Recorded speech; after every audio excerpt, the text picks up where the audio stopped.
근데 이 노래를 주로 언제 불러요? 예, 저희들 기축군 훈련대 저거 아직 육사 생동에 되기 전에? 예. 그러면 육군사관학교 다닐 때 육사 나왔죠? 육사 나왔는데 선배들이 빠따를 쳐요, 안 쳐요? 칩니다. 처음은 안 치는데 우리 때는 쳤습니다. 그때는 예.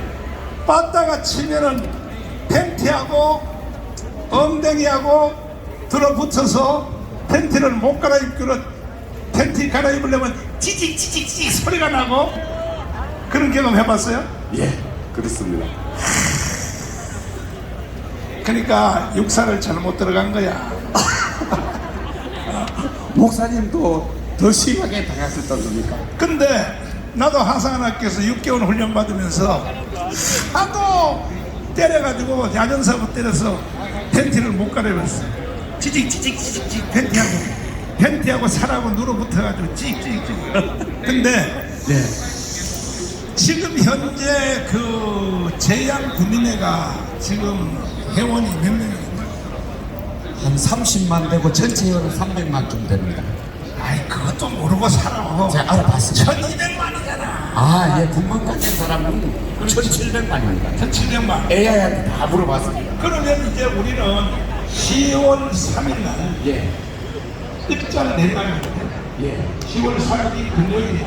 그렇습니다. 2천만 명을 모아서 윤석열 이재명을 끌어내리고 윤석열을 전역 대통령 다시 복귀시키고 맞습니다.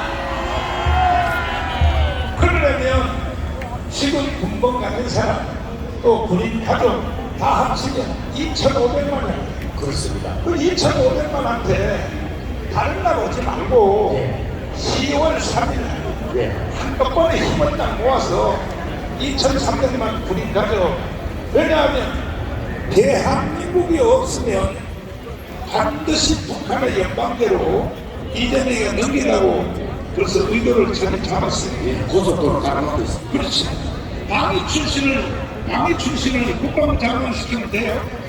예, 근데 뭐 망하는 얘기 아니겠습니까? 그 다음에 군대도 안 갔다 온 총리 김민석을 총리시키면 돼요. 그것도 안 되죠. 그래도 최하 군대는 갔다 와야죠. 그런데 지금 윤석열 대통령이 드론 부대를 만들었단 말이야. 예. 그래가지고 이게 대남대를 씌워가지고 무인기를 평양 상공에다 띄웠단 말이야. 예. 그런데 평양이 눈치를 못 채더라고. 잘 거죠. 그렇죠. 그런데 이재명이가 대통령이 되자마자 세상에 편택에 있는 미군 기지 있잖아요. 예. 그거는 한국하고 일본하고 공동 운영하는 거 아닙니까? 거기 압수수색에 나왔어. 그건 말해야 됩니다. 미국을 본토로 신고만 갔습니다. 그런데 이 방위사령관 출신인 이 국방부 장관이 큰 잘한 일이 하나 있습니다. 뭐냐? 현재 지금 군대가 너무 줄어들어서 45만 되는데 45만 명은 전부 1대1 드론을 다 가지라. 그건 잘하겠다. 그 잘한 것이요. 예. 그러면 먼저 번에 있었던 방위사령관은 지금 수사받고 있는데 그건 무죄 아닙니까? 그거는? 당연히 무죄 아니겠습니까? 당연히 무죄죠. 예. 지금 군인 가족, 현역 군인, 군대 갔다 온 놈들은 진짜 2,500만 군인 가족까지 자식까지 10월 3일 가문에 오도록 명령을 하면 제대로 안 오면 다 죽인다고. 잘 들으셨죠? 우리 의장님께서 말씀하셨습니다. 대한민국을 한 번이라도 피와 땀으로 지켜보려고 했던 사람들은 군번을 가지고 있습니다. 그 군번을 가진 사람이 AI에게 물어보니까 1900만인데 돌아가신 분 빼고 나면은 1700만입니다. 그리고 그 가족 하면은 얼마입니까? 대한민국의 대부분이 군번을 가진 사람과 그 가족입니다. 이제 마지막 나라 한번 지켜봐야 되지 않겠습니까? 여러분, 군번을 가졌던 사람 대한민국 헌법을 수호하려고 했던 사람, 나라를 위해서 땀을 흘렸던 사람 모두는 10월 3일날 이 광화문 광장에 너와 내가 없고 오직 우리만 있는 곳으로 모여 주십시오. 할 수 있습니까? 다 모여서 이 대한민국을 지켜냅시다. 감사합니다. 김학성 교수님 한번 나오면 나는 김학성 교수님의 그 말을 100번 들어도 이해를 못하겠어. 아는 것이 너무 많은 사람은 설명이 복잡해. 그래서 내가 오늘 질문하는 것에 대해서는 간단하게 대답을 하시는데 정청래 법사위원장이 그 헌법재판소에서 내란 혐의를 뺐잖아요. 했습니다. 내란 혐의를 뺐죠. 내란 혐의를 뺐으면 바로 윤석열 대통령은 현 대통령으로 복귀되는 거 아닙니까? 정청래가 자신의 재판을 유리하게 이끌기 위해서 내란 혐의를 제외했을 뿐이지 내란 혐의를 뺐다고 해서 내란죄라고 하는 것이 없어진 건 아니죠, 목사님.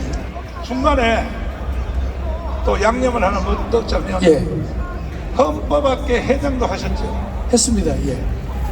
책임져요, 책임져. 제가 요새 헌법학계 회장까지 하셨으면서 말이야. 제가 늘 집에서 골방에서 하나님께 회개하고 있습니다. 참 많은 차례. 그러면 정청래 법사위원장이 헌법재판소에서 내란죄를 뺐으면 뺀 뒤에 그러니까 이것이 가만히 생각해보니까 뺀 뒤에 생각해보니까 이러다가는 윤석열이가 대통령이 될지도 모른다, 다시 복귀될지도 모른다 하니까 지금요 내란 특검 있잖아요. 내란 특검 중에서 뭐냐, 내란 수괴죄 있잖아요. 윤석열은 세계 내란 특검법을 만든 이유는 정청래가 뺀 거에 대해서 찜찜하단 말이야. 그러면 내가 헌법학자한테 한번 도전적으로 물어볼게요. 헌법이 위에요. 헌법이 위에요. 법률이 위에요. 당연히 헌법이 위죠, 목사님. 헌법이 위에 맞아요? 헌법이 위인데 지금 이재명 정권은 법률을 가지고 헌법을 짓밟고 있죠, 목사님. 하하. 보통 독재자들의 행태를 보면 헌법을 고치기 어려우니까 하위 법인 법률을 가지고 헌법을 땅에 묻거나 처박는 일을 해서 위헌적인 노출을 마구잡이로 하고 있습니다, 목사님. 지금 이재명이 그렇죠. 경찰님들 차를 좀 열어줄 것 같아. 좀 한 칸만 또 들어줘. 지금 여기 뭐 앉을 자리가 없어. 그러니까 경찰님들 좀 열어주라고. 그래서 저희가 이재명이 이 정청래가 헌법재판소에 청구할 때는 내란 혐의를 뺐잖아요, 목사님. 국회에서 통과시킬 때는 내란을 주된 대상해서 통과시켰단 말이죠. 그렇지. 그랬으면 헌법재판소가 정신이 똑바르면 이거는 사건의 독립성이 없기 때문에 국회로 다시 보내는 결정을 하든지 아니면 요건이 안 된다라고 각하를 해야 되는데 그 정신 나간 그 문영배가 헌재가 몸짱다 아무런 문제가 없다라고 해서 재판이 진행된 거예요, 목사님. 그런데 문영배가 지금 다시 우파로 돌아온 것 같아. 우파로 돌아온 건 아니고요. 제가 볼 때는 이재명이가 연임을 시켜줄 줄 알았는데 연임을 안 시켜줬거든요. 하하. 그래서 그놈이 삐진 거예요. 삐졌구나. 그래서 지금 뭐 CBS 라디오 또 무슨 뭐 방송에 다니면서 세상에 말이야. 헌법을 읽어보라고 얘기하죠. 그렇죠. 사법권 침해다. 그런 말을 하는 이유가 본인은 연임할 수 있으니까 재판관을 다시 하면서 소장으로 해줄 줄 알았어요, 문영배가. 지금 헌법 대법원장 조희대라고 알아요? 네. 조희대? 예, 예. 그러면 조희대가 이 사실은 그때 자기 자판을 해버렸으면 파기 자판했으면 자기 자판했으면 대한민국이 만세했죠. 그러면 저 이재명이는 선거 나올 수 있어 없어? 못했죠, 목사님. 못했지. 바로 구속인데 조희대 대법원장이 파기 자판을 못하고 파기 환송을 했단 말이죠. 그래서 이런 어려움을 당하는 겁니다, 목사님. 파기 환송을 한 것은 고등법원 판사들을 믿고 네. 당연히 그렇게 할 것이라 했는데 고등법원 판사들이 개새끼들인 거야 이게. 네, 맞아요. 그러니까 선거 끝날 때까지는 재판할 수가 없다. 그러니까 제가 볼 때는요, 목사님 우리가 광화문에서 천만이 모여서 주장하면요, 이재명 사건이 다 중단돼 있죠, 목사님? 없어지지 않았죠? 중단됐는데 첫 번째가 파기 환송 사건이 중단돼 있단 말이죠. 천만이 모여서 주장을 하면 그 재판은 바로 진행된다고 저는 확신합니다.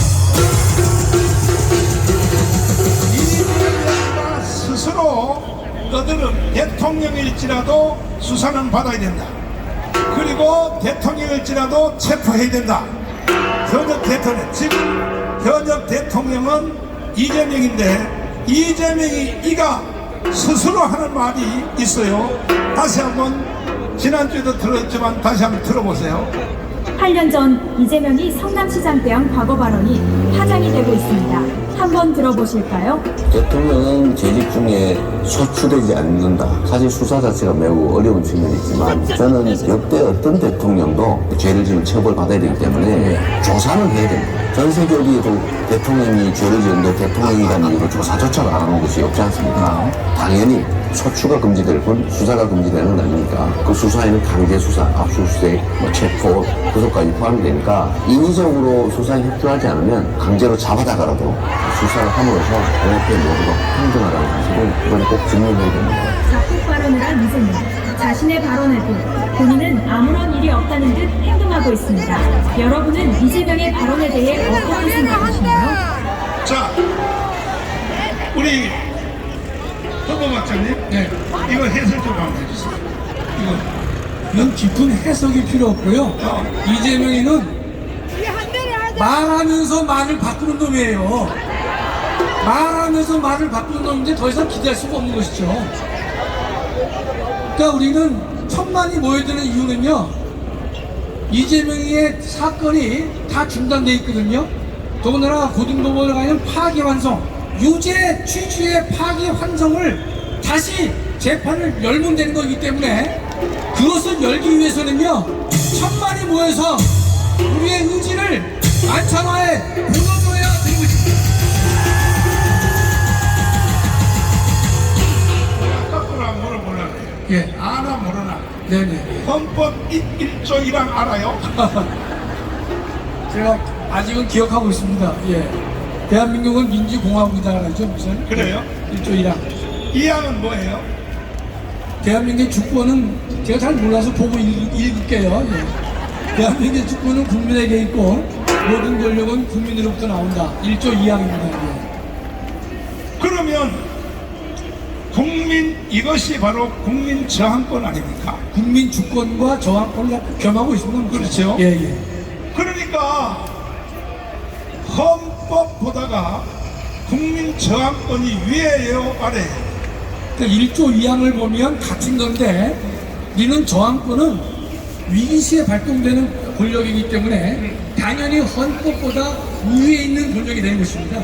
지금 목사님 네팔의 상황을 보시면 네팔의 젊은 학생들이 저항권을 행사했잖아요. 그러니까 총리가 다 그만두지 않습니까? 장관이 그만두잖아요. 새로운 정부가 만들어지잖아요. 헌법이 무너지고 새로운 헌법을 만들 수밖에 없는 상황이라고 하는 것은 네팔 청년들이 가지고 있는 저항권 행사 때문에 그와 같은 결론이 만들어지는 것입니다.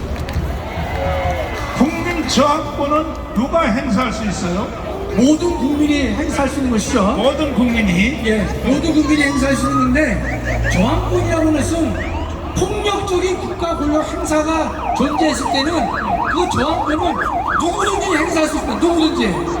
또한 그 국가 권력에 대해서는 어디서든지 저항을 행사할 수 있는 것이고, 이 저항권은 언제든지 국가 폭력이 있을 때는 행사될 수 있는 것이 저항권의 특성이자 본질이 되는 것입니다.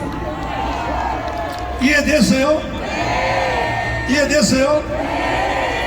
국민 저항권은 누구든지 또 언제든지 언제든지. 어디서든지. 자, 마지막 네네.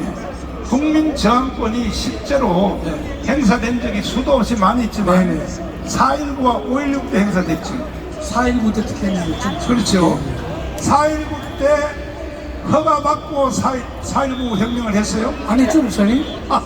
당시 그 4.19 당시에 시민혁명이 일어났을 때는 국민들이 자발적으로 국가에 대해서 이의를 제기한 것이죠, 목사님. 그러면 4.19 혁명과 5.16 혁명이 일어났을 때 그때에 헌법 개조위원회를 만들어서 했어요. 일방적으로 4.19 세력들이 이거는 작년 정부는 나가라 네. 해서 바로 헌법이 바뀐 거 아닙니까? 내각제로. 4.19 혁명에 의해서 제1공화국이 막을 내렸습니다. 그럴 때에는 헌법 개정 절차로 고친 것이 아니라 그 당시에 시민의 힘으로 1공화국은 막을 내리게 된 것입니다. 그렇지. 예, 예. 그러면 4.19 혁명이 일어났을 때 네. 우리나라를 건국한 이승만 대통령이 하야를 했잖아요. 하야를 해주셨죠. 예. 그러면 이재명 이 개새끼는 하야 해야 돼, 안 해야 돼? 저 인간은 하야 안 할 인간이기 때문에 우리가 강제로 끌어내려야 되는 것입니다. 지금 4.19 당시에는 하나가 문제였습니다. 선거 부족만이 문제가 됐지만 그 당시에 대한민국 국민들은 다 총궐기에서 국가에 대해서 저항권을 행사했는데, 지금의 대한민국은요, 선거 부정이라는 하나의 이슈만 가지고 이 나라가 무너진 것이 아니라 어느 한 곳도 성한 것을 찾기 어려울 정도로 대한민국 전체가 다 무너져 내린 것입니다. 그렇다면 지금의 이런 상황 하에서도 이재명을 끌어내리지 못한다면 대한민국은 세계 5대, 6대, 10대의 강국의 대열에 설 수 있는 자격이 저는 없다라고 저는 확신하고 있습니다. 맞습니다! 자, 지금 내가 다시 한번 물어보려고 그러는데, 네. 지금 4.19 때 혁명이 이루어졌고 이승만 대통령이 하야했고 작년 정부로 바꿨고, 그렇습니다. 이것은 4.19 세력이 바꾼 거 아닙니까? 그렇습니다. 예. 그런데 결국은 이기붕 있잖아요. 네. 그 다음에 또 박마리아, 안말이야. 예. 걔들이 4.19 혁명을 부정으로 했기 때문에 결국은 친아들 이강석한테 어떻게 됐어요? 총으로 죽임을 당했죠, 목사님. 예, 예. 그러면 이재명도 자기 아들 이동호한테 총격당했네. 여기 있는 이동호가 둘인데요. 우리 애국 광화문의 연사이신 이동호는 이제 다시 하나님 앞에서 이 바로 서기로 선언했기 때문에 그 제외가 됐는데, 이재명의 아들 이동호는 얼마 전까지만 해도 많은 문제를 일으켰는데 그에 비해 그 아들인데 이동호와 그 이재명 아들 이동호한테 그것을 기대하기는 좀 어렵다고 생각합니다, 목사님. 그 10월 3일 날 개천절 날인데, 네. 금요일인데, 네. 그때도 여기에 연사로 오실 생각이 있어요? 목사님 질문이라고 하십니까? 나 우리가 겁먹어서 안 올 것 같은 생각이 들어서. 이미 제 목숨은 하나님 앞에, 국가 앞에, 교회 앞에 바쳐졌습니다. 죽고자 하는 자는 살 것이요. 예, 예. 그럼 내가 볼 때 잘하면 다음에 대통령 되겠어. 근데 이제 대통령은 우리 팀에 경쟁자가 많기 때문에 저는 뭐 기도하는 것으로서 제가 대신하겠습니다. 예. 내가 몇 가지 더 물어볼 게 있으니까 내려가지 마시고 의자에 잠깐 기다렸다가 예. 내가 부르면 직방으로 나올 수 있습니다. 네네. 자, 여러분 보십시오. 아직도 나한테 이 댓글을 통하여 공격하는 분들이 있어요. 뭐라 그러냐? 나는 가뭄운동에 한 번도 빠진 적이 없다. 오늘까지도 빠진 적 없다. 그런데 전남은 너 시킨 대로 했는데 된 게 뭐냐? 된 게 뭐냐?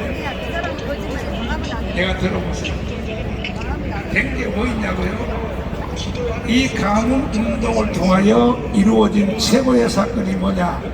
윤석열을 대통령 만든 거예요. 이런 것들을 모르는 거예요. 그것도 주로 여자들이 질문을 해요. 질문한 여자들, 야, 이 개 같은 년들아.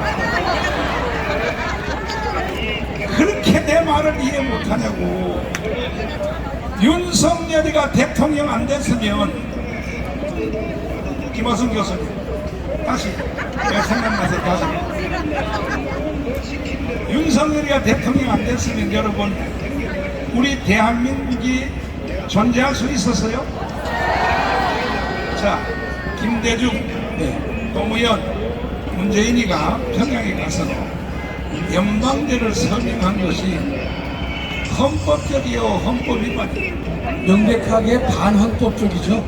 제가 목사님께 설명드리기 전에 조금 전에 광화문에서 한 것이 뭐냐, 목사님이 윤석열을 대통령 만지 떨어졌는데 그 전에 빠진 게 있어요. 광화문 운동을 했기 때문에 문재인이가 5년 만에 낙마했습니다. 맞아요. 여러분, 보통 좌파 정권이 잡으면 통상 10년 갔어요. 10년. 그 10년간 정권을 그 당시 문재인 때 좌파들이 가지고 있는 국회의석이 180석에 이르렀습니다. 그거를 무너뜨리고 5년 만에 끌어내린 것이 누굽니까? 바로 여러분 같은 광화문 애국 세력이 한 것이에요. 그것이 먼저고 그 다음에 윤석열을 대통령 만든 것입니다. 또 우리 목사님 말씀하신 이 3대 대통령이 북한에 가서 김대중, 노무현, 문재인이가 연방제 합의를 하고 왔지 않습니까? 그렇죠. 그거는 우리 헌법에 명백하게 위반되는 것이죠. 헌법 4조에 어긋나는 것이에요. 우리 헌법은 민족 간의 무조건적인 통일을 허락하지 않고 자유민주적 기본 질서에 입각한 통일만을 허락한 것이 우리 헌법의 기본 정신입니다. 이거 읽어주세요. 또 헌법 4조 나오죠? 읽어주세요. 대한민국은 통일을 지향하며 자유민주적 기본 질서에 입각한 평화적 통일 정책을 수립하고 이를 추진한다. 이게 법률이에요, 헌법이에요. 헌법에 나와 있는 것이죠, 목사님? 헌법이죠. 예. 그런데 김대중, 노무현, 문재인이가 연방제를 통일하겠다고 서명까지 했는데, 그러면 우리나라하고 저 북한하고 연방제가 실제로 가능을 할 수 있어요, 없어요? 그 객관적으로 상식적으로 보더라도 성립될 수 없는 이유는 헌법 조문을 별개로 하더라도 성립될 수 없는 이유는 하나가 되기 위해서는요, 적어도 기본 질서에 유사성이 있어야 되는데 북한하고 남한은 하나가 될 수 있는 공감대를 형성할 수 있는 것이 없기 때문에 안 되는 것이죠. 실제로 예, 이 연방제가 되려면 체제가 같아야 됩니다. 그렇습니다, 목사님. 대한민국은 자유민주주의죠. 예, 북한은 어떤 체제예요? 인민민주주의인데 자유민주주의와 인민민주주의는 결코 물과 기름이기 때문에 하나가 될 수 없는 상황이 되고 있죠. 그런데 이것을 합의한 이 대통령은 김대중 이건 죽었고 노무현도 자살했고 지금 딱 한 놈이 살아있거든요. 네. 저 문재인이가 예. 하방궁을 끌어놓고 네. 양산에서 예. 이 새끼 어떻게 해야 돼? 저는 제가 요새 TV를 제가 최소한으로 보고 있는데 윤석열 대통령이 대통령 시절 무인기를 보냈다 그래가지고 외환죄 운운을 하는데 정말 정신 나간 놈들이 아닐 수가 없는 것이에요. 외환죄가 되려면요, 외국과 통보를 해야만 되는 거예요. 무인기를 보낸 것은 북한이 무인기를 보냈기 때문에 방위적 측면에서 무인기를 보낸 것인데, 무인기를 보내고 나서 윤석열과 김정은이가 통보를 했습니까? 어림없죠. 그다음에 무인기를 보낸 것이 국가 이적에 해당합니까? 전혀 가당치 않음에도 불구하고 구질을 하고 있는데, 제가 오늘 아침에 저희 아침 식사하면서 박원사한테 얘기를 했어요. 아니, 문재인이가 김정은한테 도보단에서 넘긴 USB 이것에 대해서 나라가 수사를 똑바로 하지 못하면서 그것이 여적죄가 되는 것이고 북한을 유혹게 한 것인데, 거기에서 책임을 묻지 못하고 말도 안 되는 무인기 사건을 가지고 외환죄 운운을 하고 있는데 정말 가슴이 터지지 않을 수가 없는 것이에요. 자, 도보다리 영상 다시 한번 보여주세요.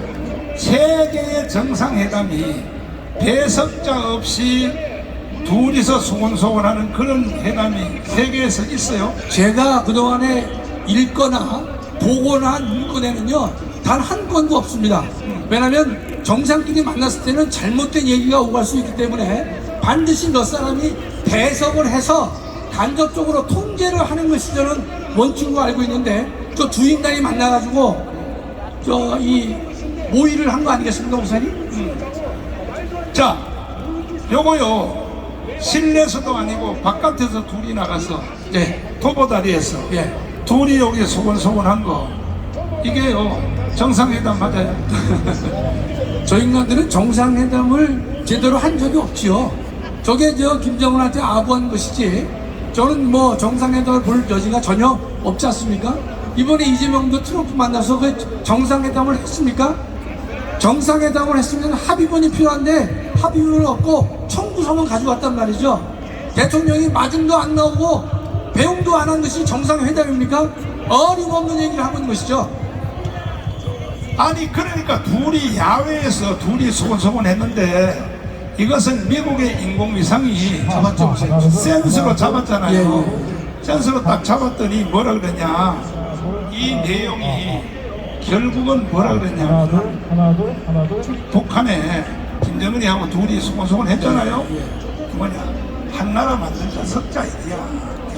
속자는 얘기, 그다음에 또 하는, 제가 목사님 아시지만 핵 발전에 관한 얘기를 나눴다고 제가 미국에서 인물을 가지고 조사를 했다고 하는데요. 예. 그러니까 우리나라는 문재인이가 핵발전소를 하지 말라고 명령해놓고, 그리고 구조화 변호사님이 말씀하신 것처럼 우리나라의 원자력 발전소 설계도가 세계 1위야. 세계 1위. 세계 1위란 말이야.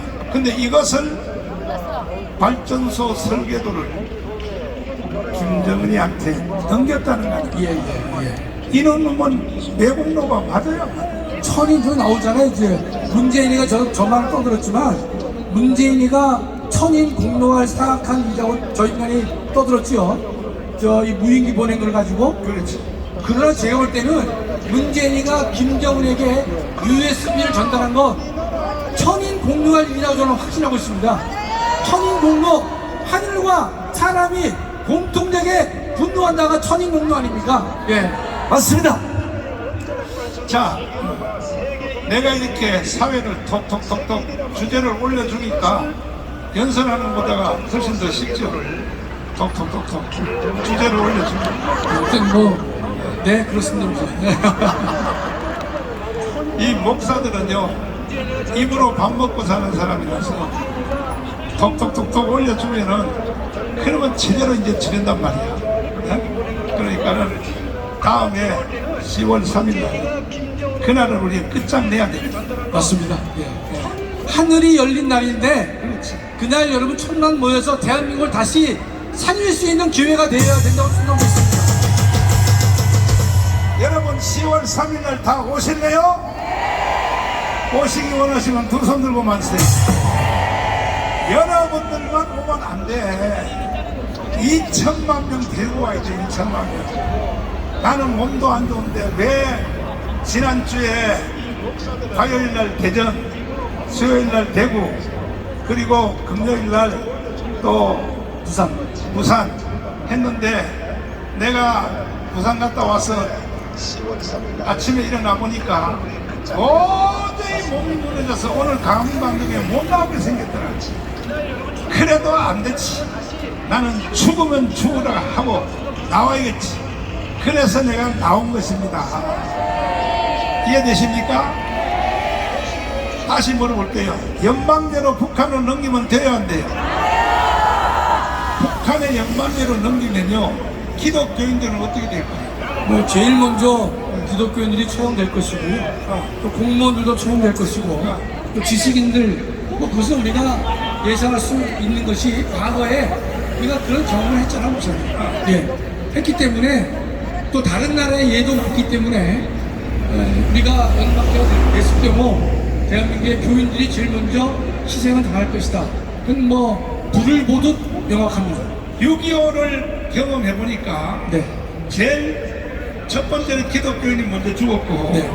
두 번째는 경찰들이 다 그렇습니다. 네, 경찰과 그 가족들과 죽겠죠. 혹시 네. 어려운 용어인데 네. 내가 네. 시험을 한번 보려고. 예. 보도연맹이라고 혹시 알아요? 잘 알죠, 목사님. 그걸 어떻게 알아? 역사학자도 아닌데. 뭐 목사님 모시고 참모 역할을 하려면 많은 거를 공부를 잘 해야 됩니다. 근데 뭐 보통 이 보도연맹할 때 보도는요, 오늘 뭐 깊은 얘기는 안 드리겠지만 보도란 단어를 사람들이 헷갈려요. 뭐를 알린다 이 뜻이 아닙니다. 보도는 보존하고 인도한다. 도자를 잘 아시는 도자. 보존해서 인도한다는 게 보도입니다. 그 보도연맹을 많은 사람들은 뭔가 그 알리는, 보도한다 이렇게 알고 있기 때문에 정확한 이해를 못할 경우가 많습니다. 자, 도울이라고 알아요? 도울. 알죠, 목사님? 예. 도울이가 지금 한국신학대학에 한신대. 예. 석자 교수를 하고 있어요. 참 나라가 미쳐 돌아가는 거죠. 예. 그런데 그놈이 뭐라 그러냐면 이승만의 무덤을 파서 한강에다 던져야 된다고 그랬어요. 네, 네. 이승만의 무덤을. 아니, 오늘 우리는 이승만이 없었으면 대한민국이 존재해요? 존재할 수 없습니다. 이승만 대통령은 하나님께서 대한민국을 살리기 위해서 또 대한민국을 80년 이후에도 하나님의 나라로 만들기 위해서 하나님이 허락하신 특별한 지도자라고 저는 확신하고 있습니다. 대한민국은 이승만이가 세웠고 박정희가 일으킨 나라야. 동의하시면 두 손 들고 만세. 그래서 세계 경제 6위요. 그리고 군사력 5위야 5위. 이와 같이 살기 좋은 대한민국을 북한한테 넘겨주면 돼요 안 돼요? 안 된다고 여러분이 소리 지른다고 안 넘어가는 게 아니요. 이미 벌써 이동호 개자식 어디 갔어?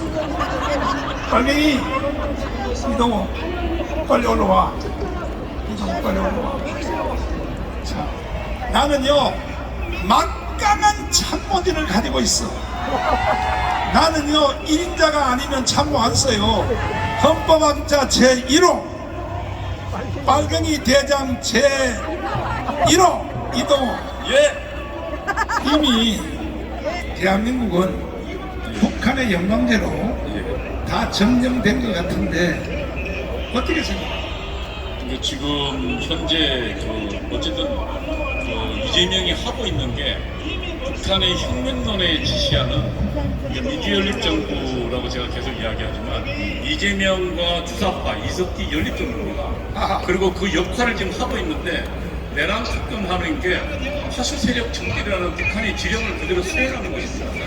지금 이재명도 자기 맘대로 못하는 거죠. 지금 못하죠. 자기 맘대로 못하죠. 그럼 실제로 이재명을 뒤에서 조정하는 사람은 누구예요? 개딸이고 그다음에 개딸을 뒤에서 조정하는 건 전 제가 볼 땐 주사파 이석기와 주사파 핵심 세력들입니다. 와. 지금 지난번에 이재명하고 당대표가 국민의힘과 합의를 했거든요. 특검 수사를 수사를 기간 연장하지 않기로. 그런데 개딸이 반대하면 하루 만에 뒤집어 버렸습니다. 그 이야기는 뭐냐면 이재명 위에 정청래 위에 개딸과 주사파가 있다는 얘기입니다.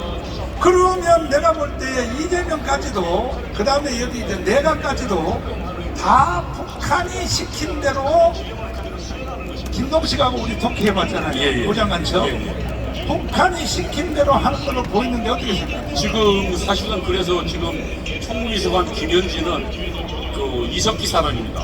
그 친구가 지금 장관, 차관 모든 인선 다 했지 않습니까?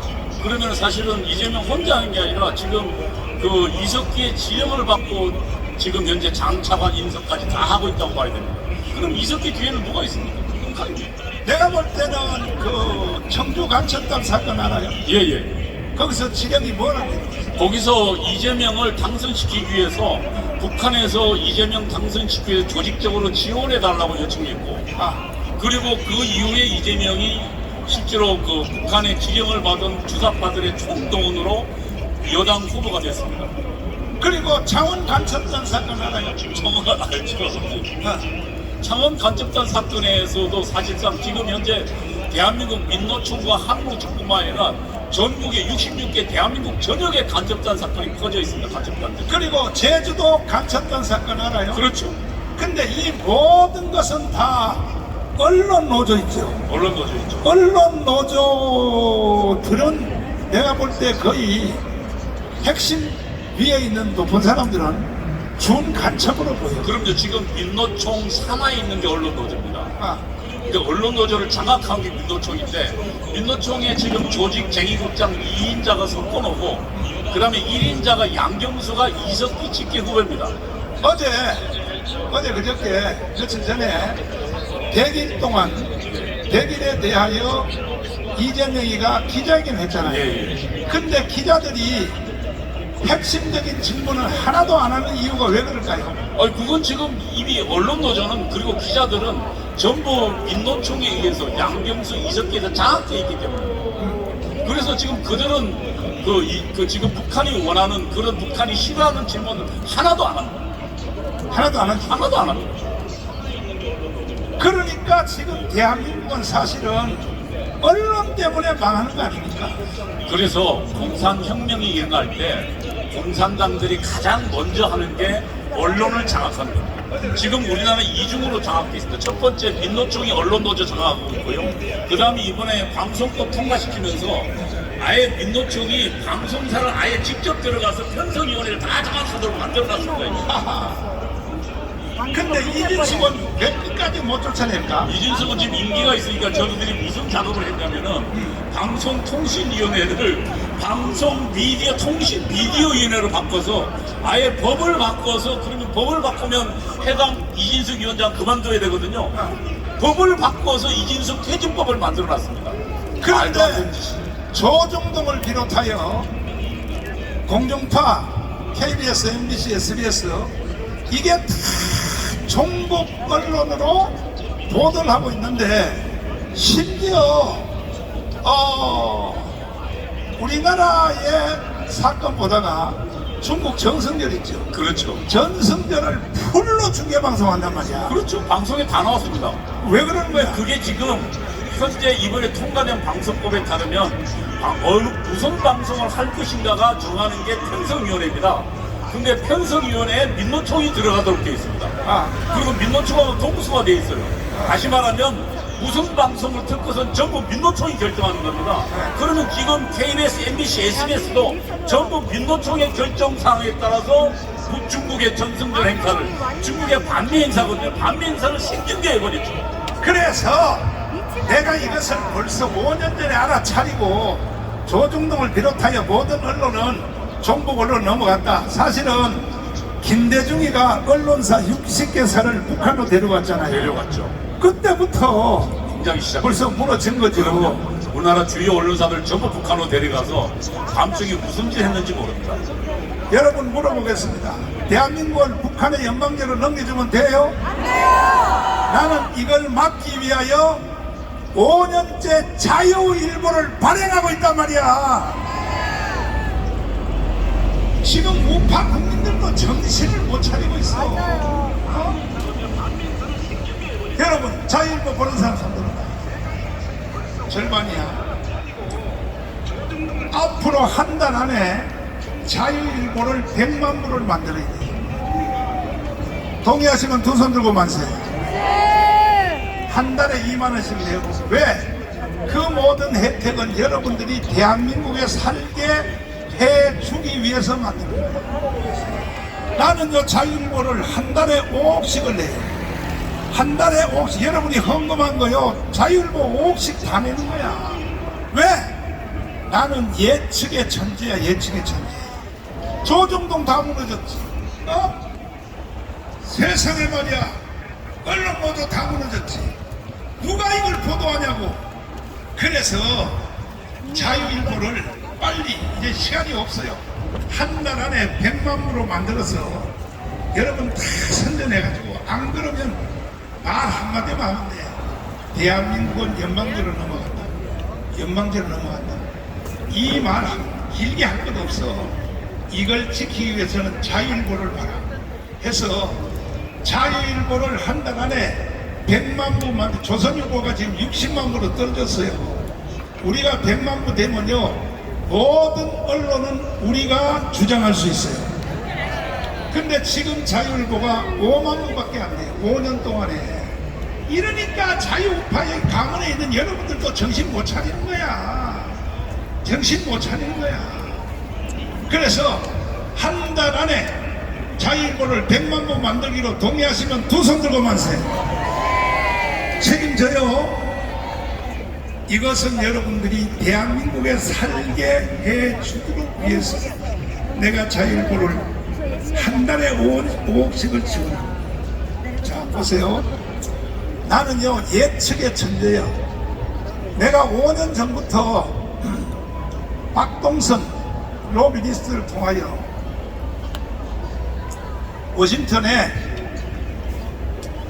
워싱턴을 갔어요. 가서 내가 이승만 대통령이 한 것을, 이승만에 대해서는 내가 제일 잘 알아요. 상원의원들을 다 포섭했어. 그래서 이승만의 주제는 뭐냐? 해방과 건국이야, 건국. 그래서 내가 그걸 벤치마킹해서 상원의원들을 100명을 포섭하려고 지금 상하원의원들을 21명을 포섭했어요.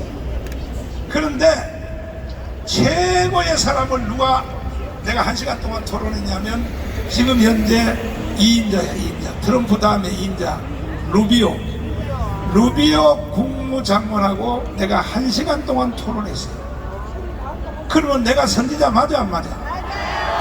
이거 5년 전에 했다니까. 5년 전에 다시 틀려서 절받아했다. 내가 선지자 맞아 안 맞아?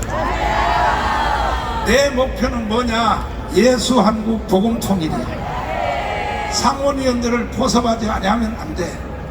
나는 지금 압수수색을 당해서 출국 금지를 당해 있어요. 근데 뭐 10월 3일날 풀어준다 그러는데 실제로 풀어줄지 모르지만, 만약에 10월 3일날 풀어주면 10월 4일날 나는 바로 워싱턴에 가서 루비오를 만나고, 그 다음에 린지 그레함을 다시 만나고, 상원의원 나머지 75명을 내가 다 만나서 이것은 반드시 우리가 자유통일을 해내야 돼요. 자유통일 안 하면요 이 한반도는 계속 시끄러워. 계속 시끄러워. 이해되십니까? 이해되세요? 그럼 여러분들은 내가 김중문 조영기 목사님, 나는 김중문 조영기 목사님이 살아있을 때는요 숨도 못 쉬어서 숨도 못 쉬어. 그냥 예만 해. 예 알았습니다. 실행하겠습니다. 예. 그러나 그 두 분들이 돌아가셨기 때문에 이제는 내가 대한민국을 책임질 수밖에 없어요. 김윤건 조영기 목사님, 오늘은 날씨가 너무 좋으니까 길게 해도 돼요? 쭈그려가지고 또 나왔냐? 길게 해도 돼요? 길게 된다고 여러분 동의 안 해도 난 길게 할 거야. 대한민국도 모르면서 뭐하러 대한민국에 사냐 말이야. 강원에 나오는 여러분들도 지금 대한민국을 정확히 모르는 거야. 최고의 어르신인 바로 이 김윤건 목사님의 이 말씀을 한번 들어보세요. 들어봐요. 저는 6.25때 가족이 죽었습니다. 내 눈앞에서 아버지도 죽고 공산당이 우리 집 모습을 살던 사람의 아들이 이직을 해가지고 인민재판을 해서 밤에 끌고 가서 내 아내도 죽이고 아버지도 죽이고 진짜 막 그냥 찔러서 죽이고 때려서 죽였어요. 나도 죽었다가 살아났는데 이 사람들이 끌고 다니다가 못 죽어요. 그건 정말 하나님이 개입 안 하면 있을 수 없는 일이에요. 다 10사람이 공동 운명체가 되기 위해서 10사람이 하나씩 때려서 죽여야 돼요. 돌로는. 참여 안 하면 그 사람이 죽어요. 그러니까 아비 교환이고 지옥이었어요. 마을공산당을 시켜서 강요해서. 지금 만일에 국보법을 없애버리면 저 이순신 장군 동상, 거기 김일성 동상을 세울 겁니다. 그리고 애국가 대신에 김일성 장관을 부를 것입니다. 세상이 이렇게 변해가고 있으면 그때가 되면은 기독교가 있느냐? 아, 중국도 있는데 왜 없어? 아닙니다. 이것은 명예싸움입니다. 북한 자체의 정권은 식민 정권이고 남한의 자익이 몽땅 뭉쳐가지고 저 서울시청 앞에서처럼 그 자익이 다 뭉쳐가지고 이 정권을 없애버리고 다시 자익 정권이 서게 됩니다. 그 다음에 북한하고 합작해서 남북 국회의원들이 모여서 연방정부를 세웠다 해버리면 끝입니다. 그런 교회는 내 생각에 없습니다. 한국은 세계에서 유일의 나라예요. 특별히 다른 나라는 공산당이 있어도 상관없어요. 그러나 우리나라는 있으면 안 돼요. 그것이 마지막이에요. 무서운 명예전쟁이에요. 최후의 전쟁이에요. 기독교에 대한 심판이에요. 기독교의 생사가 여기에 달려있어요. 김정권 목사님의 말씀에 동의하시면 두 손 들고 만세. 알아들었어요? 알아들었어요? 조영기 목사님 말씀을 들어보세요. 우리의 군대가 울타리면 보안법은 대문입니다. 아무리 울타리를 튼튼히 해놓아도 대문을 열어 제껴버리면 안방까지 적이 들어오는 것입니다. 보안법을 우리가 없애버리면 어떠한 일이 일어납니까? 첫째로 북한 노동당에 가입하는 것을 막을 수가 없습니다. 대한민국 땅에서 100주에 북한 노동당에 가입해도 처벌할 수 없습니다. 둘째로 북한 체제와 주체 사상을 마음 놓고 길거리에서 전파해도 중지시킬 수가 없습니다. 셋째로 방송이나 신문에 김정일 정권을 찬양하는 방송이나 글을 적어도 막을 수가 없습니다. 넷째로 주체 사상이나 공산주의를 선전하고 가르쳐도 막을 길이 없습니다. 다섯째로 서울 길거리에 인공기를 휘날리고 북한 국가를 불러오고 김일성 추모 대회를 열어도 막을 수가 없습니다. 이러므로 우리는 보안법을 폐지해서는 절대로 안 됩니다. 어느 집이 도적이 들끓는데 대문을 열어 제껴버리고 평안하게 있을 수가 있습니까? 언제 보안법을 철폐할 수 있느냐? 북한의 침략 야욕이 사라졌을 때 더 이상 우리의 적이 아닐 때 우리는 보안법을 없애도 좋습니다.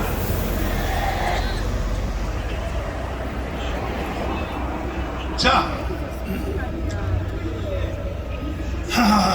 또 그 사이에 또 김학성이 또 내려갔어. 또 이게 방위 출신이라서 군기가 안 받아가지고 내가 기다리려고 했는데 말이야. 참 방해하고 놀래니까 힘들어. 자, 장로님, 예, 지금 보안법이 살아있어요, 없어요? 뭐 있으나 마나하죠. 법은 뭐 형식적으로 존재하지만 뭐 문재인 시절부터 간첩을 잡지 않았잖아요. 예. 요거 좀 어려운 문제를 내가 내려고 하는데 아까 말한 대로 어려울수록 좋습니다. 보도연맹 있죠? 예예. 보도연맹. 예. 보도연맹 사건이 왜 일어나느냐? 파출소에서 파출소 빌려오고 전부 다가 남노당에서 전향하는 사람들은 파출소에서 와서 신고하면 다 용서해 주겠다. 이렇게 일어났단 말이야. 그런데 이제 와서 전향을 다 했단 말이야. 근데 6.25가 일어났잖아. 6.25가 일어났는데 보도연맹 애들이 전부 다 인민군 편을 드는 거야. 그렇습니다. 그러니까 결국은 보도연맹 애들을 이승만이가 처형 안 할 수가 없는 일부 했죠. 일부. 예. 그러니까 이승만이가 그때 이 처형을 안 했으면요 오늘날 대한민국이 존재할 수 있겠어요? 좀 설명을 드려도 될까요? 설명해서. 이제 보도연맹을 이제 목사님이 어려운 지점에 끊으셨는데, 이 보도연맹은요, 남한에서 남노당이 한 30만의 당원을 가지고 있었습니다. 그랬는데 남노당이 해체 수준에 이르는 거예요. 그 30만 명이 갈 데가 없습니다. 그러니까 이승만 대통령은 30만도 대한민국 국민이기 때문에 그들에게 갱생할 수 있는 기회를 준 겁니다. 갱생할 수 있는 기회를 주어서 보도연맹이 뭐냐? 보존하고 이끌어간다 이런 뜻입니다. 뭔가 알리는 것이 아니에요.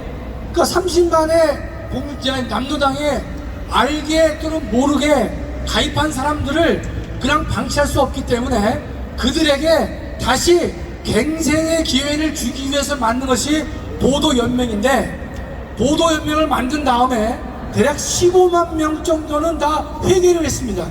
전향을 다 했어요. 나머지는 전향을 하는 사람도 있고 못한 사람이 있었는데, 마지막에 보니까 몇천 명 또는 몇만 명이서 그때가 유교가 터지게 됐어요. 터지게 되니까 전향한 척 한 놈들 중에서 5천에서 5만 명 정도의 사람들이 인민군 편을 드는 거예요. 인민군 편을. 그러면 그 당시에 서울뿐만 아니라 다른 지역에도 보도연맹이 있었는데, 우리가 남한에서 이 남쪽으로 피난을 가지 않습니까? 피난을 갈 때 그 인간들을 놔두고 갈 수가 없어서 그들을 처형한 사건이 보도연맹 사건입니다.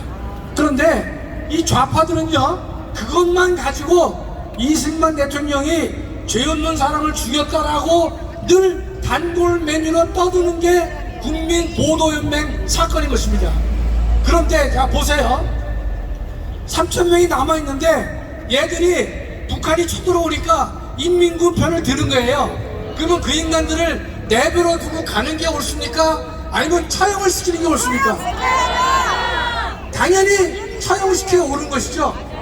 그래서 처형을 시켰어요. 그랬는데 처형을 시키는 과정에서 법적 절차를 제대로 지키지 못하는 황급한 상황이기 때문에, 그래서 이 보도연맹의 일부 좌익들을 없앴는데, 그걸 가지고 예컨대 이 좌파들은 이승만이가 사람들을 마음대로 죽였다라고 억울함을 씌우는 게 바로 국민보도연맹인데, 아깝게도 국민보도연맹과 관련된 자료가 대한민국에 몇 개 안 됩니다. 안 돼서 저희가 여러 번 이 보도연맹은 이런 것이기 때문에 이런 가치가 있었다고 얘기를 하는데, 여러분 목사님이 늘 말씀하셨던 성시백이라는 간첩 아시죠? 성시백이라는 놈이 유교가 발발하기 직전에 바로 처형시켰어요. 왜 그랬겠어요? 성시백을 데리고 부산까지 피난 갈 수 없잖아요. 그래서 죽인 겁니다. 그런 사람들이 많이 있어요. 그걸 가지고 좌파들은 이승만 대통령이 법적 절차를 준수하지 않고 민간인을 학살했다라고 거짓 누명을 씌우지만 결코 그런 것이 아닌 것입니다. 자, 헌법학자이기 때문에 성시백을 간단하게 설명했는데, 성시백은요 원래 모택동 군대의 장교였었어요. 모택동 군대 장교. 근데 우리나라가 해방이 딱 되니까 나도 자기 나라로 돌아가겠다 하고 돌아간다 하니까 줄레 2인자 줄레, 모택동 밑에 있는 줄레가 친서를 써줬어. 친서를 써가지고 이걸 김일성이한테 보여주라는 거야. 그래서 부산을 거쳐서 김일성이한테 친서를 보여줬단 말이야. 성세비가 보였더니 북한은 이미 벌써 김일성 장군이 다 잡고 있으니 너는 남쪽에 가서 공작을 하라. 네. 공작을 하러 왔는데 제일 먼저 국회를 완전히 포섭했어요. 그렇습니다. 예. 그것도 국회 부의장 누구예요? 김약수입니다. 김약수를 해가지고 네. 국회에서 미군 철수를 결의를 했단 말이에요. 거기까지 했었죠. 그래서 6.25가 일어난 거야. 네. 간첩에 의하여. 네.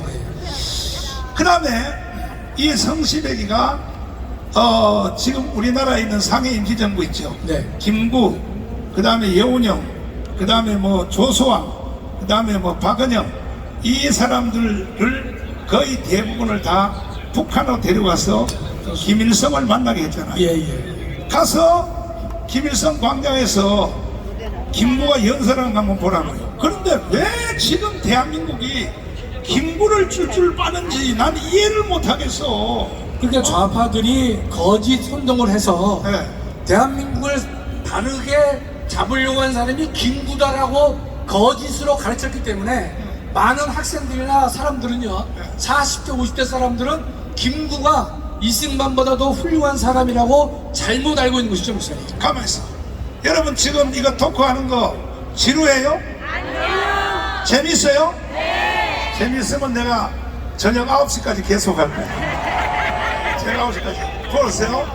그래서 내려와서 성시백이가 내려와서 한 짓이 일단은 국군참모총장 그 누구야? 최병덕. 최병덕을 포섭했죠. 그 다음에 국방부 장관 신성모를 포섭했죠. 그 다음에 언론을 조선일보, 동아일보와 똑같은 활자 있죠. 지금도 동아일보, 조선일보는 한자로 이렇게 돼 있잖아요. 요거와 똑같이 찍었으니까 신문을 가짜로 만들었죠. 가짜로 내용은 다르고. 네. 그러나 이게 진짜 조선일보인지 이게 가짜 조선일보인지 알 수가 없었단 말이야. 이래가지고 결국은 6.25가 일어나게 되었는데 6.25가 일어난 지 이승만 대통령은요, 언제 알았냐? 정동 교회가, 이승만 대통령은 장로님이잖아요. 교회를 가려고 두루마리를 입고 아침에 이제 샤워를 하고 정동교회를 가려는데 10시에 저 군인들이 보고한 게 아니고 파주에 있는 경찰이 자전거를 타고 지금 저 남침이 일어났습니다 하고 이제 보고를 했단 말이야. 그러니까 이승만 대통령이 보고받은 지가 아침 10시에 늦게 받으셨죠? 10시에 이게 전부 다 성시백이가 공작을 한 거란 말이야. 성시백이가 이렇게 해놓고 6.25가 일어났는데 이제 이재명이가 동작동 국립묘지에서 발언한 걸 한번 보세요. 자, 한번 보세요. 이승만에 대해서 저주를 하는 거 보세요. 박정희에 대해서 저주하는 거 보세요. 인원이요. 빨리 찾아봐. 이승만 대통령은 자, 친일 매국 세력의 아버지이고 박정희 전 대통령은 군사 쿠데타로 국정을 파괴하고 인권을 침해했던 그야말로 독재자입니다. 자, 그만. 이승만과 박정희 없는 대한민국에 올 날 있어요? 상상할 수 없죠, 목사님. 그러면 지금 이재명이 개자식이 발언한 거 있잖아요. 네? 이승만을 친일 세력이다. 친일 매국노라고 얘기를 하고 있죠. 매국노. 여러분, 지금 일본에서 여론조사를 하면요, 한국 대통령 중에서 누가 가장 인기 있는 사람이냐, 일본의 여론조사를 하면요, 1등이 김대중입니다. 일본 문화를 받아들이기 때문에. 꼴찌가 누군지 아세요? 이승만입니다. 이승만. 일본 국민이 가장 싫어하는 한국 대통령 1등이 이승만 대통령이에요. 근데도 불구하고 이승만 대통령을 친일 매국노다? 이거는 북한이 조작해서 유포한 것을 이 좌파들이 그대로 사용했고, 그것을 듣는 많은 20, 30, 40, 50의 대한민국 국민들이 잘못 생각하고 있기 때문에 그런 일이 벌어진 것입니다. 이승만 대통령은 결코 친일이 아닌 것이죠. 또 두 번째, 미제의 앞잡이라고 했는데, 여러분 해방정국의 역사를 보면요, 미 군정은 이승만을 제거하려고 한두 번 노력한 것이 아닙니다. 왜냐면 이승만은 계속 반동 노선을 취하고 남한만의 총선거를 하자라고 끝까지 지켰기 때문에 미 군정이 이승만을 가장 미워했고 시간 관계상 예예 50선거를 김구는 찬성했어요, 반대했어요? 반대했죠, 목사님. 예. 그러니까 김구와 이승만의 차이점은 해방 때까지는 같은 길을 걸었지만 해방 이후에부터 건국까지는 이승만과 김구는 서로 다른 길을 걸은 것입니다. 김일성을 만나고 와서 헷갈아간 거야. 그렇습니다. 근데 그 전이라도 김구는 이상론자이기 때문에 현실을 몰랐다 이렇게 봐야 될 것입니다. 그런데 지금 이재명이가 말한 말 중에 최고의 악질적인 말이 뭐냐? 살아있는 박근혜를 박정희의 무덤을 파내고 살아있는 박근혜를 거기다 묻어야 된다. 이게 인간입니까? 그게 못하다. 이게 인간이냐고. 여러분들 보세요. 말을 못 알아듣든지 아니면 지루하든지 둘 중에 하나인데, 아니 살아있는 박근혜를 이승만과 유영수 여사의 무덤을 파내고 거기다 묻어야 된다. 이재명 옆에다가 묻어라. 그렇게 말하면 돼, 안 돼? 돼요? 참 지나 김대중 못 기가 막히는 거야. 그러니까 여러분들은요, 정가운 TV, 원래는 너하라 TV였었는데 북한이 폭발을 했어요. 그래서 내가 정가운 TV를 만들어서 계속, 우리는 돈 벌려고 하는 것도 아니야, 계속 역사 강의를 하는 거야. 계속 김학성 교수님, 이동호 교수님 통해서 계속 역사 강의를 하는 거야. 대한민국이 잠에서 안 깨어나면요, 제2의 6.25가 또 일어나요. 또 일어나. 마지막 발언하죠. 피곤하세요? 주일 예배 인도하시려면 피곤하실 텐데 무슨. 괜찮아. 죽으면 죽으리라. 전 얘기했지만 하나만 말씀드릴게요. 그럼 2014년도 11년 전이죠.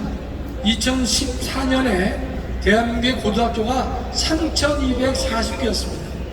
그랬는데 그 당시에 이 역사 교과서를 고등학교가 채택을 했는데 좌파 교과서와 우파 교과서가 있었는데 3,240개의 전 고등학교가 좌파 교과서를 다 채택한 것입니다. 2014년이에요. 11년 전에 이미 대한민국은 3,240개밖에 없는 고등학교에서 몽땅 다 좌파 역사 교과서를 사용하게 될 정도로 대한민국이 망했던 것이에요. 그랬는데 그 결과가 지금 미쳐진 거 아니겠습니까? 그 전부터 잘못됐지만 결정적으로 고등학교 교과서가 좌파로 돼 있었는데 3,240대 빵이라고 하는 치욕적 숫자가 있었지만은 대한민국의 경종을 울릴 사람이 없이 우리는 그저 그렇게 살아왔던 것이에요. 정강 목사님께서 2019년 동학운동을 개시하셨고 문재인을 끌어내리기 위해서 시작하셨는데 그 결과 문재인이 10년 가야 될 그 정권을 5년 만에 끌어내린 것은 여러분의 눈물과 피와 기도가 있었기 때문에 가능했던 것이에요.